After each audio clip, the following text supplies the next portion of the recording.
Hello Americans and other friends and subscribers from around the world. You could have helped me with that part. You know, it gets me all tongue-tied. I'm not here. You're whatever.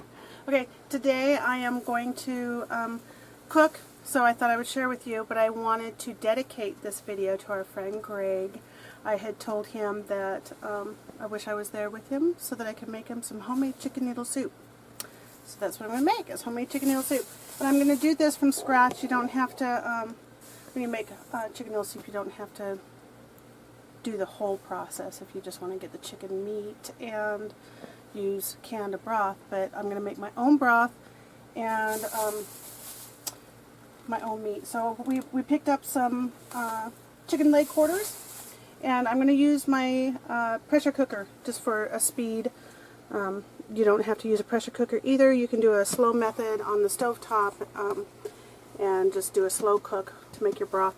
And I put in here, you can put any kind of vegetables in here. You don't even have to put vegetables to make your stock. It just makes it a little bit more rich. But I put celery in here, and that's going to hold my meat off the bottom of the pressure cooker. Because anytime you have the meat in the pressure cooker, you don't want it touching the bottom, because then it'll kind of get this, not really scorched, but it's just better to have something down there. And they come with the little metal risers, but I notice when I use those, it scratches up the surface of my cooker, so I prefer to use vegetables. So I'm going to just grab myself a fork so I can get into this chicken. And I just put some light seasoning in there. I just used this. This came from a dollar store. Some of the dollar store seasonings are really good and others are not so. This one's pretty good. It's got a real sagey thyme flavor, rosemary, that sort of thing. And when you're doing the pressure cooker or on the stovetop, there's nothing that you can really mess up on this part. Just get your liquid in there. I got about 2 cups of water, celery and the spice, and then just put the chicken in. And then after I get this chicken in, I'm going to put another dusting of spice on the top of the meat. You can see that's still kind of frozen in the pressure cooker. Or if you were doing the stovetop, that wouldn't matter. That doesn't make a difference. And I really like making homemade chicken noodle soup with the skin and the bones. None of that, of course, makes it into the soup, but it makes a really nice stock. And the bones will also give you some, not a lot, but some of the gelatin type thickening of the liquid. And just another quick dusting. Put the lid on. If anybody out there has one of these, I love them. And I'm going to set it just on the regular meat. And that is going to cook for about 25 minutes at a medium temperature.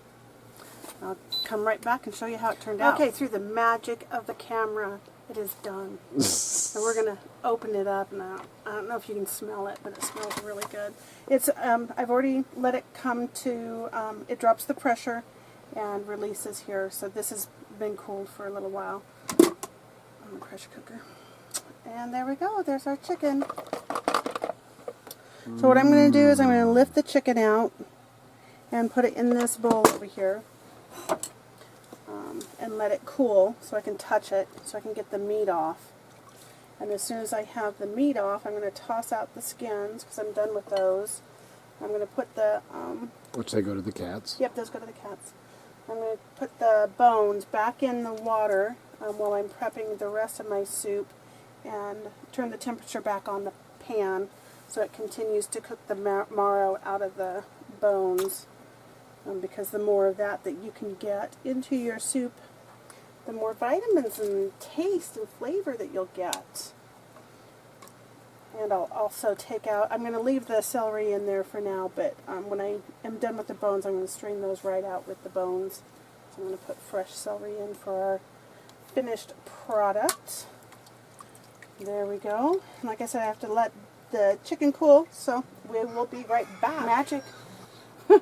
We're back here with our cooked meat, and I'm picking the meat off of the chicken, pulling off the skin. Can you see down into the pan here? Oh, there's a bone.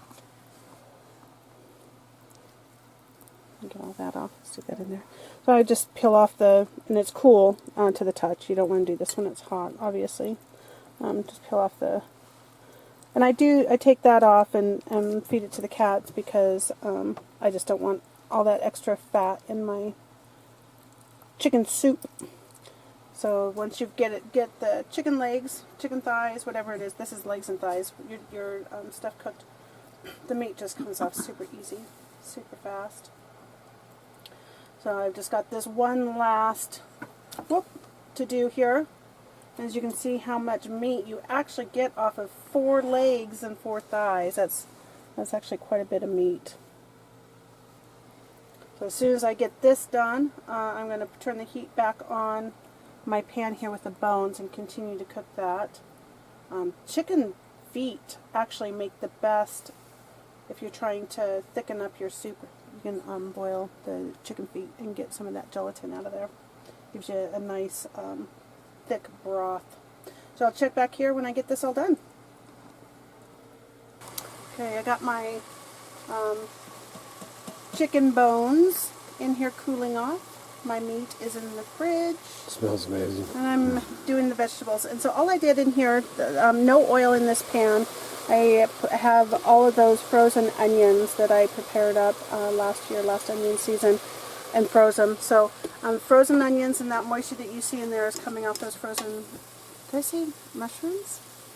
Onions. I got mushrooms on the brain. Okay, put in my celery. And you can see the leaves, the celery leaves in there because I really like the celery leaves in the soups too. And carrots.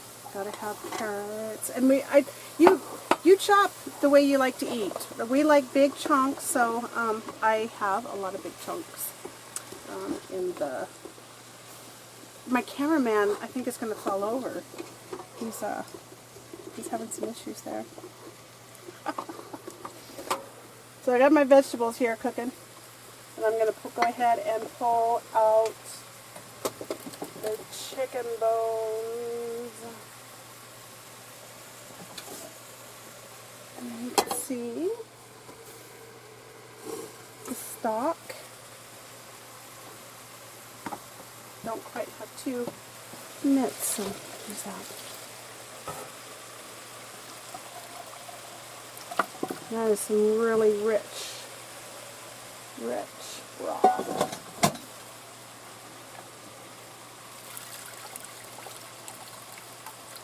Can you see in there? And there is some oil that came off the skin, the fat, when I was cooking the meat, but you want to have a little bit of oil. Now, if I was just using like a broth and deboned and deskinned chicken to make the soup, then I would be sauteing my vegetables in an oil, butter probably. But this way I don't have to use bouillon and I don't have to use any additional oil because I've got all that there.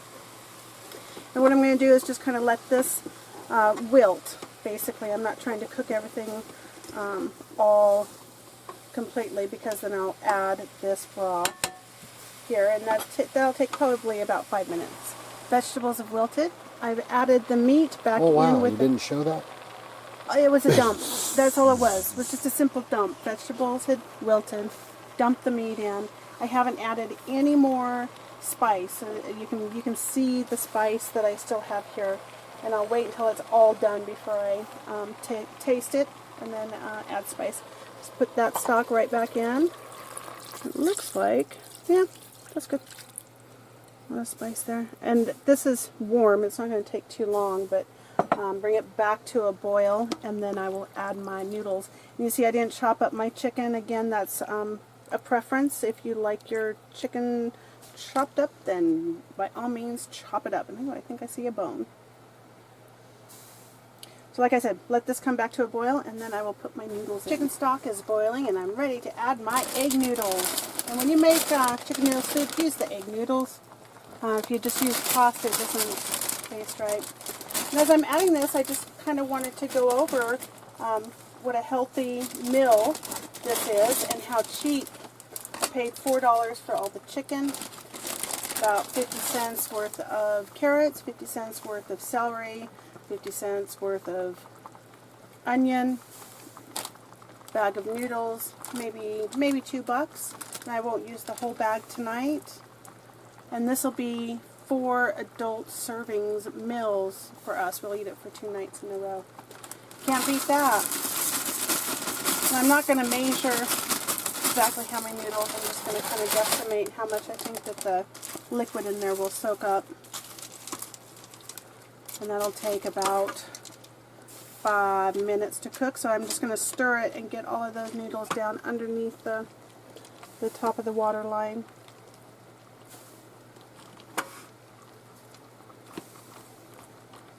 Put those all down in there. And while that's cooking, I'm going to make us some toast. Toast and soup for dinner. Be right back. Dinner is served. I've got our bowls here cooling off. It's going to be hot. Made some toast. I wanted to show you this bread. I showed you this brand before, the Aspen Mills. It is simple, natural, and delicious. This one here is a Brochet. brochet. Is that how you would say it?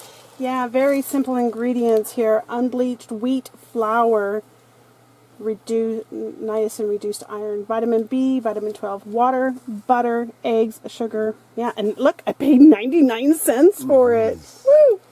Yeah, very good stuff. Thanks for watching. There you go. Go make yourself some. Oh, I guess I gotta say our goodbyes. So please check out the links down below because that's a great way to support our homestead. Remember to like, subscribe, and share because that helps keep the lights on, the home fires burning, the lights on, and the propane tank full. And good Lord willing, and the cricks don't rise. We'll be back again tomorrow. See ya.